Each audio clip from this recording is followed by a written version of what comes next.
However, the March on Washington is not the only place that's fighting for stricter gun laws. In D.C., there are many local organizations that work towards combating gun violence and strengthening gun laws. All right, we're here at the Howard University's administration building, which has been occupied by students for over a week now in a sit-in protest in response to financial aid embezzling money from students. The protest has been led by student organization HU Resist, and they have came up with a list of demands that they want met before they leave the building. Reporting for Howard University News Vision, I'm Acacia James. Throughout the event, moderated by student Niall Campbell, Kathy Hughes covered a variety of topics, including controversial stories, her childhood, and how technology can shape our future. February 14th, a day that should have been full of love, turned deadly when a gunman opened fire at a high school in Parkland, Florida. 17 people were killed and 17 more were injured. With this being the 18th school shooting in 2018, according to the gun control advocacy group Every Town for Gun Safety, the outrage over gun control has increased.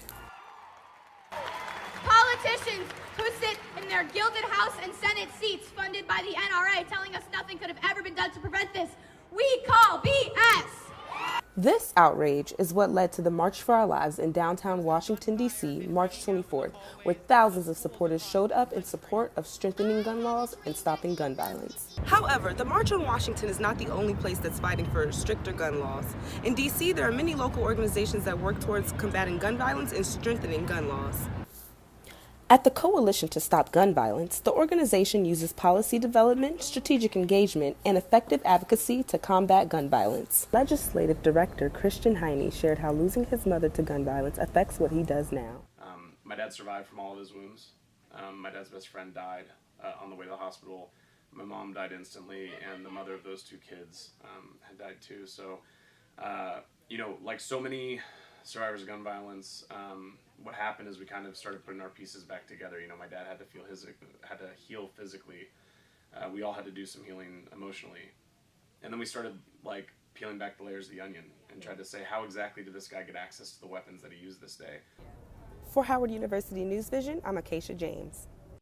Media mogul Kathy Hughes, the person for whom the School of Communications is named, held a candid conversation with students and faculty. Like you guys said, your name will be on my degree and on anybody in the school communications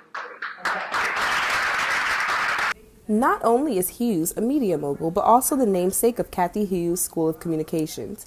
Students attending the event shared their excitement of having this special opportunity.